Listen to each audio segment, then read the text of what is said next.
check it out. It is 9 p.m. Eastern Standard Time. You know what the deal is. That means it's Race Talk with Ryce time. We've got an hour-long podcast tonight with two awesome guests. We've got, coming up first, we've got Kayla Morton. You guys may know her from television, winning big races, traveling around the country, that sort of thing. And then we've also got Chris Bailey, which is a Sayre, Oklahoma local. Well, I'm not sure if he lives there, but I will say local. He frequents the track. We're going to be sitting down with him and his brother and talking about their upcoming race season. So check it out, guys. Now that we've started, what's up, Detroit Hood TV? I see you guys in there. So here's the deal. Before I bring Kayla on, I wanted to tell you guys two quick stories. And I think these two stories speak volumes of what it is we're doing here and what we've been able to do. So the first story I want to tell you guys is real quick. How Kayla Morton ended up in a DNR Auto t-shirt on the episode of Street Outlaws like a week or two ago. So it went like this. I met Chris at the Del Mar event. Shout out Del Mar local track when him and Daddy Dave came to town and everything. I met Chris that day and I shook his hand, got to talk to him a little bit. I gave him the DNR Auto shirt then. Fast forward like another year later, I saw Chris again and, got to talk to him, everything. Good time, great dude. I love Chris. He's probably one of the nicest guys in the world. But, so did that. Then the next time I got some shirts in, I said, you know what, let me ask Chris for his address. He's probably in need of a new shirt. If he's worn that other one, it's, over a year old or whatever. It might be time fresh. So I sent him and I said, hey, let me throw in some extra shirts or an extra shirt. And I guessed at Kayla's size. And apparently I got it right because fast forward to now, we're watching, see it on TV. So that's pretty awesome. The second thing I want to tell you guys is how we got Kayla on the show. I don't know Kayla personally. I've never met her. And it happened through the power of Facebook and the internet and what we're doing now. I told you guys, tag folks you want to see. Some folks had tagged her. I know I had tagged her. She commented on it. Some messages exchanged, and here we are. So here's the things that I want you guys to get out of those two short stories there, is that it is absolutely amazing what can happen if you just put yourself out there. You know what I mean? Put yourself out there, try things.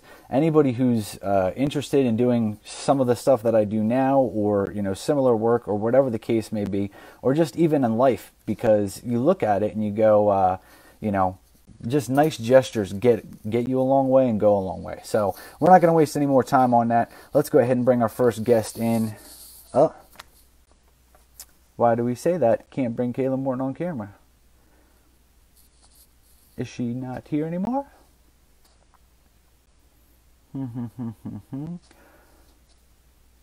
Just going through my list here, guys. I clicked on her comment and was not able to, shut down the town. We're going to talk about races and stuff in the middle of this as well. So I don't know what the issue is here. Yep, you're here. All right, let's see. I guess we may have to double check. I think make sure it's open full screen sideways. I see a bunch of people that I can add, and this always happens. What I should probably do is I should probably bring on the guest before as soon as I go live. But the issue with that is then I don't get to do my introduction and everything else and yada, yada, yada. So, Kayla, try getting out of it and jumping back in real quick because earlier it gave me the option to add you on your earlier comment, but then it said cannot add, and now I don't even have the option to add. So let's check it out. See, and it's weird because on the first comment it still gives me that option. It's Comcast. I'll tell you what, Tony, my internet lately, I have not been happy whatsoever with it. I feel like my internet is being really, really slow, and that doesn't make me happy. I'm not going to lie to you. Because I feel like we pay good money for internet, and it's 2019, so it shouldn't be that hard to provide that service well. Excuse me, guys, just a moment. I want to see if Kayla was able to jump in and out and kind of figure out why. And I'm still searching for answers, guys, because we do this every week. Every week we have a question of how come some folks, some don't, And now, look, I just clicked add, and it says adding. So trying to figure out what the issue is with why that happens. If you guys happen to know the answer, let a brother know. And it looks like we're connecting now. Hey there. Hi. All right. How Well, are I'm you? glad we got that sorted out, ladies and gentlemen. Kayla Morton is now here, getting set up. Let's see. I've got oh, Don't drop the camera. I have help from a 3-year-old too, so Oh. let's see. All right, All right. I'm So how good. you doing? I'm good. You got the kids' cartoons going on. I see you're getting full-time momming right now. Yeah, we just got back from the gym, ate supper, and now we're watching Paw Patrol. Now, Paw Patrol is a household favorite as well, so I understand that Yep. completely. And it's funny you mentioned the gym because it was something that was on my list of notes to bring up. Through following you on Instagram and other stuff, I see you, always posting about being in the gym, going and working out. I guess we'll jump right into it. I mean, how does that? Do you think that has an effect on the way that you race and perform on the racetrack? Yeah, I mean the gym is my stress reliever, and it gives me self confidence. I take pride in being really strong and fit, and I'm trying to prevent from aging. Yeah. I think everybody's fighting that. You know, Speaking of aging, we're not going to talk about how many years you've been involved, but I was looking at the race history and how you got started in racing, all the way going back to going to the track with your dad. I guess your dad ran pro stock back in the day. Yeah, he did. I've just literally been drugged to the racetrack since I was like 3. So I didn't really have a choice, and it was my turn. Right. It was just that time. And I'm curious because it's an interesting dynamic. Like you have two boys, I have two girls, and it's like, seeing them, I see one of your sons is racing, I saw that in an article. And then I'm like, I'm wondering what's going to happen to the girls. Like, are they, and I get it firsthand from you. I guess they just don't have any choice. It's going to be their turn, and that's it. Yeah, definitely. My 13-year-old showed interest in it, and when he was 8, I told him that we'd buy him a junior dragster, and it was his job to maintain it and turn it around. And if he could do it for a year without any complaining, I'd buy him a faster one. So that's how we started. And did he make it the full year without complaining? Yeah, man, that summer was super hot. That dragster was super slow. It ran like 1350s, and we were doing about one shootout a month. And that summer it was like 110 degrees, and he did not pitch one time. No kidding. So Well, that's yeah, that's what it takes. It takes that heart and that drive. I guess some comments saying it's kind of hard to hear you. Can you get either a little closer to the camera or a little louder yeah. Here without one. looking directly up your nose would probably be best. Yeah, that would be good. Is that better? Let's see, Is guys. that Is it a better? little bit better? I can't tell because I have headphones in, so I can hear Yeah, everything. me too. Yeah. So they're saying can't hear. Let's see. Let's. Can you hear me now? Yes.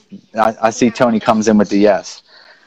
Bam. All right, we're on it. So there is a whole racing family in that household. I mean, you race, Chris races, one of your sons race. What is it like when everybody in the family races? Uh, we breathe it. It's our lifestyle. Sometimes it's a little overwhelming, and we have to remember that there's more to life than racing because we get so wound up in it, Right. and we have to take a break. But with everybody racing, it also becomes very competitive. So our household is extremely competitive, um, and we literally. I work in the shop all day. We work at night on race cars, and like sometimes we just have to remember to take a break and go eat or watch a movie or do something fun. Yeah, it's like that because I see from my side of what I do, I never ever stop. I'm constantly looking up parts or doing this or doing that, whatever. So it's like every once in a while, just doing something normal that doesn't involve a car is a nice change of pace. Yeah, it really is. It doesn't happen often, but I mean, like we've been off for a couple months now, and I think we're all itching to go back to the racetrack. We're kind of bored. Yeah, now it's time. It's everybody's ready. Yeah. Speaking of going to the racetrack, I know that. the races are obviously pre-recorded for the new season that we're watching now of the No Prep Kings. What can you tell us about racing in that series versus racing in some of the other No Prep series you've done the years before? Like I think in 2017, I saw you had won one of the No Prep series. Like, what are the differences in the No Prep stuff from Street Outlaws to the stuff you've been doing before? So the No Prep King series is just a literal whipping. Like it just whips your butt. Um, you have no time to turn your cars around because the races are so stacked together and way far apart. So you're spending 48 hours driving. Um, yeah, I had a hard time at the beginning of the year, not not feeling so much pressure. Like whenever I first started No Prep Kings, it was so much pressure. Like I had to do good, Well, and you were to coming off of some big wins too, so yeah. But I felt like I need to solidify my spot and my position. And about 3 races in, I was like, man, Daddy, like this is not fun. We need to remember like why we do this because we right. have fun and we love it so much. And then, I mean, we had a tough year all year, but after we started doing that, it got a little better. And I think that we're mentally prepared for next year, and we're making a lot of changes, and I'm ready to win. Yeah, and I think that's the thing that folks don't understand is that they see it on TV or this that and the other, but like just the sheer amount of traveling time that's involved in getting here, there, and everywhere. Like I was reading that article on Dragzine and it was talking about Chris getting off work, you guys driving in shifts. I mean, just doing whatever it takes to make it down there. And it's ask a Yeah, normal person, hey, I want you to do your job on very very little sleep, but then I want you to go really, really fast in a car with, over 1,000 horsepower and blah, blah, blah. And it's kind of amplified.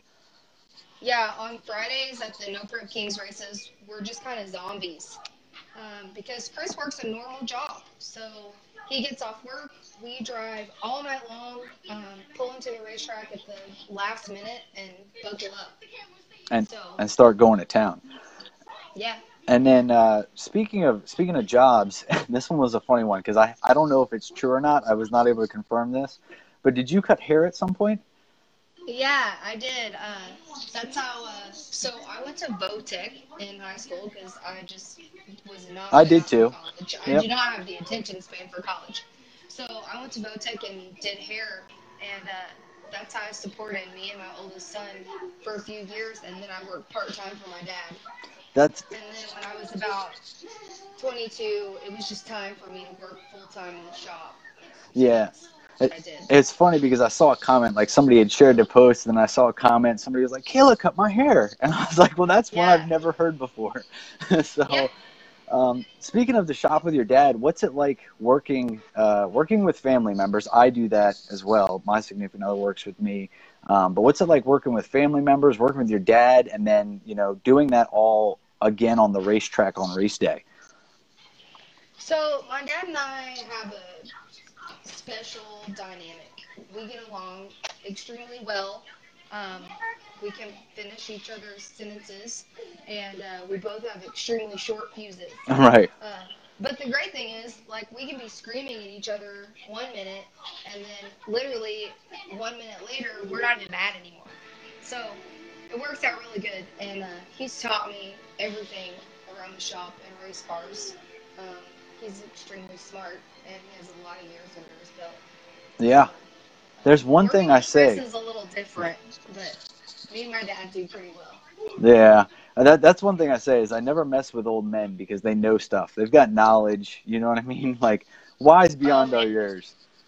if I could just have like a pinky of the knowledge that my dad has, it would just be amazing. and So and I think he ended up with at least the pinky because from what I'm I hope reading, so. you're co-owner of the business. Um, you guys are doing machine shop work, obviously, and then the race car, you're wrenching on it yourself, you're tuning itself. Um, what is it like tuning it yourself versus having somebody else, a designated tuner, come in? Well, I'm a control freak.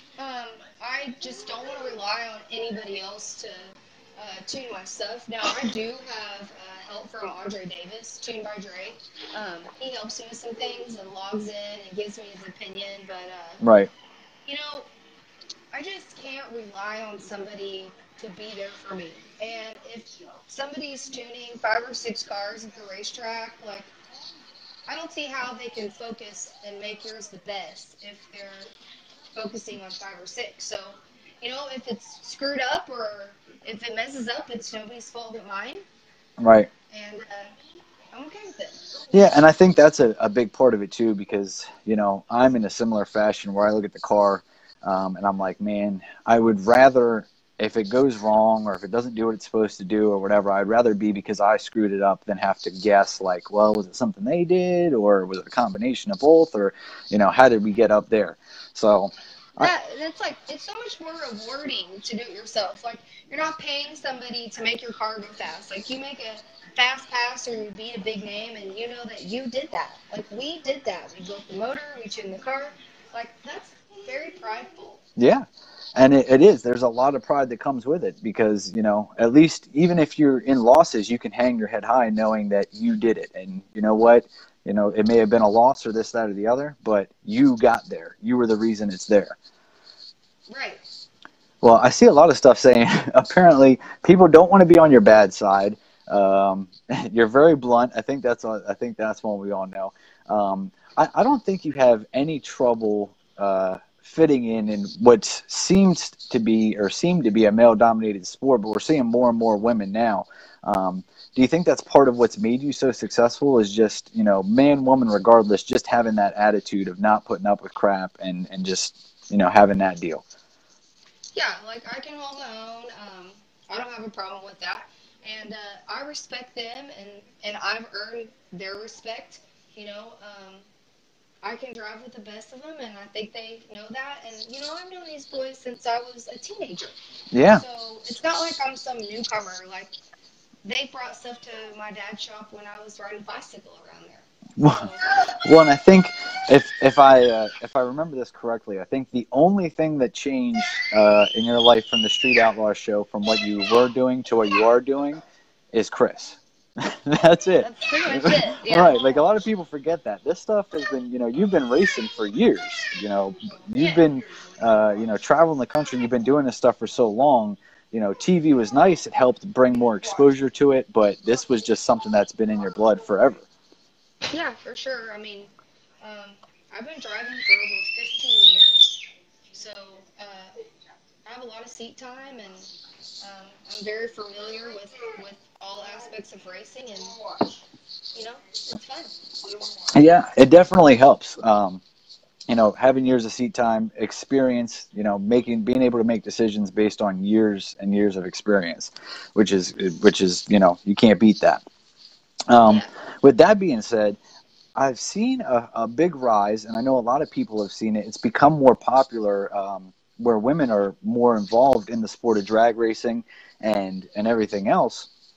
Do you think that you were instrumental in helping women branch out and be more open about wanting to be involved in drag racing? I think I'm instrument. I think that I'm important in like the younger crowd. Like the little girls that want to race are really important to me, and I think I'm a big influence on them. As far as the women that currently race, I think they've raced Right, they've been doing if enough. I did or not. But like I try to be a good role model for the teenagers and the little girls that think I'm just the world. And It's it pretty awesome. it is awesome because it's similar to having kids. The way kids, your kids look up to you, and then to see that heartfelt emotion in other people's children, and it makes a lot of sense. Of Yeah. all the years you're racing, where are some of your favorite spots to race? I mean, you've traveled all over, so where's some of the best places you enjoy? So it will never change. My absolute favorite racetrack is Las Vegas, and it will always be. Uh, and then we went to a little spot up in Maryland that just had a gorgeous, gorgeous view. Um, and then I also like to go to US 13 in Delaware. It's extremely homey, and I love the owners. Um, I like the smaller guardrail um, tracks that love to buy your T-shirts and have a conversation with you. You're going to be vastly disappointed when you find out that Del Mar just announced they're putting concrete barriers in. No more guardrail. Oh, it'll still be the same feel, but Las Vegas is absolutely my favorite. What is it about Vegas? I've never personally been there, so I can't, I haven't experienced it. The view from the starting line is amazing. It also was like my first big track experience, so I'll never forget the feeling I had when I pulled underneath the big arch that Las Vegas has, and Right. just like my heart was beating out of my chest, and I just thought, wow, like I'm sitting right here with the same spot as some of my favorite drag racers, Yeah. and I'll never forget that feeling. And I mean, I love to gamble, and it's like a 15-minute Uber ride to downtown. Right. So It's right there. it's just my favorite. I dig it. I dig it. Now, I don't think that you probably have an issue with this, but I ask every racer that comes on, um, is there anybody that you've been dying to have a race with, or is there somebody that you really want to take out in 2019? Um, so it's time for Lizzie and I to race. Oh, oh, And I'm ready for 2019. Like she's the other girl, um, right. and I respect her and her program, but it's just time. We haven't got to, and everybody, all the fans, always want us to race against each other, and I Yeah. think it's just well overdue. And I think, well, the thing is, I mean, obviously you're two of the women on the show, so that's a big part of it. Um, Right, but she's also a large name, has built up a name in her career. She's been racing forever too. Pat's her dad. So like there's history there. You guys kind of have a same backstory. I can't right. believe that it hasn't happened. Like, is this something you We just guys? haven't drawn each other. That's all it Like is. we're Yeah. we're in the same bucket. It's just never happened. So is it Um, something you guys want to specifically set up like, hey, like this day it's going down, like no matter what? I mean, we could, or I mean, I'm just ready to draw her out of the bucket. Gotcha. Like it's just like I said, it's overdue. It's great for the fans. It's good for viewers. Yeah. It creates a story. Um, Yeah, I mean, if we went into the whole backstories of like, two women coming up in racing and here they are on the greatest stage, no prep, Discovery Channel, hit me up. I got this. right, You know what I mean? Build it up like that. It would work right, very well. Speaking right. of, how's the car? What are you doing? What's next? Is it ready for 2019? Oh, it's not even close. So, to adapt to some rules, we had to change the front end. So it is at Lansdowne Race Cars in Fordland, Missouri right now. Right, Getting a new front end put on it and painted and some things fixed that we didn't have time to maintain last year. right. Um, then it comes home, the motor goes in, and then the car immediately goes to HPP tuners. And there it is getting an entire fuel tech system put on. Oh, very nice. And yeah, and then we'll be ready to test. And then it'll be test time. Are you excited Yeah, to use the fuel tech system? I am. I'm a little nervous because I've always been in control and know exactly how my fuel system works because it's mechanically injected. But Right.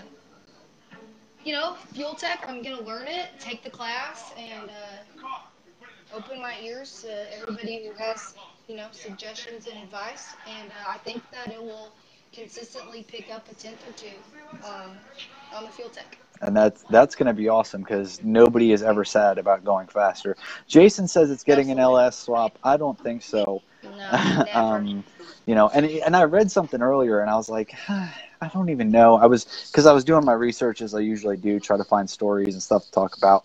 And then like in your profile for like the original Street Outlaw show, it had the Mustang on there, and it said it was a Chevy 302, and I'm like, something just don't make sense here. You know what I mean?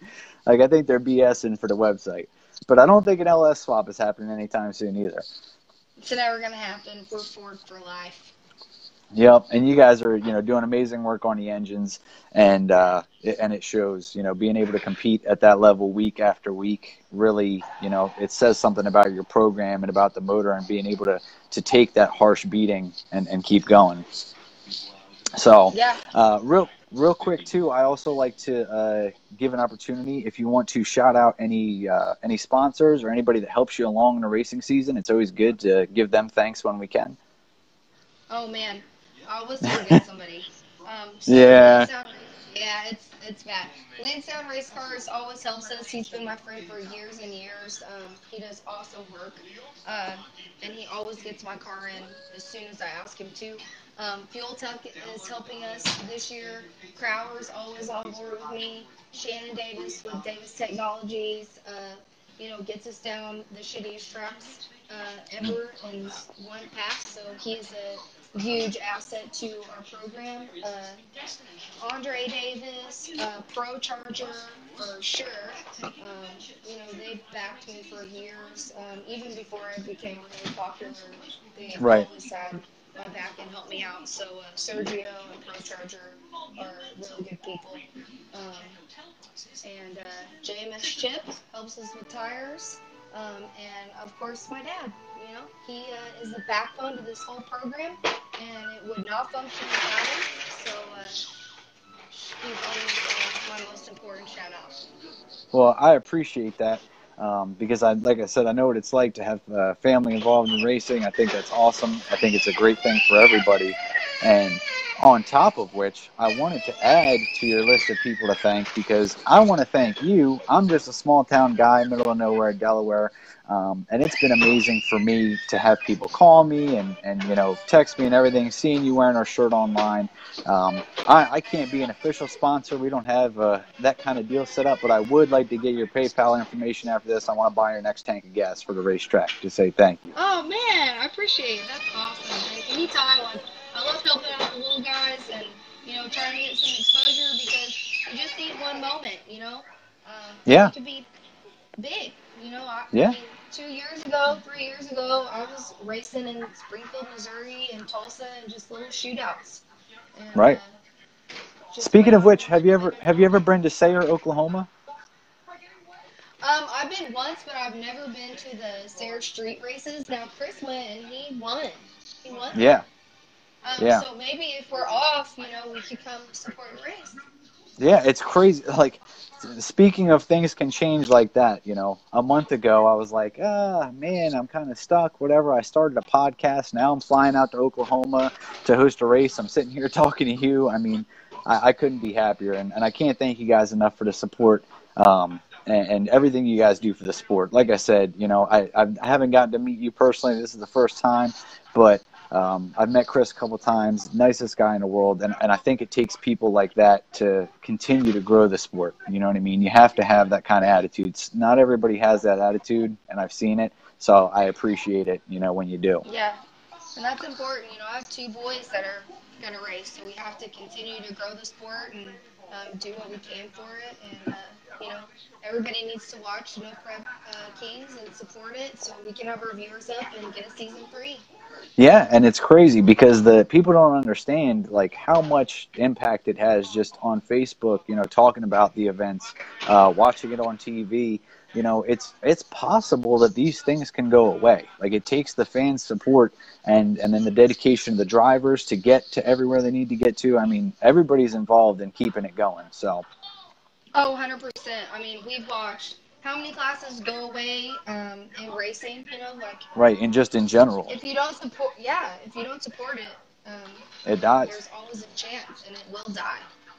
Well, look, Kayla, I appreciate having you on. It is about our half-hour cutoff. I gotta make some announcements and then switch over to the next guest. But thank you very much for joining us this evening. I will get up with you after the show, and if you want to say anything, last words, here's your moment. Just thanks for tuning in, guys, and I had a blast. And if there's any questions, feel free to PM me, and hopefully I'll see you at a race this year.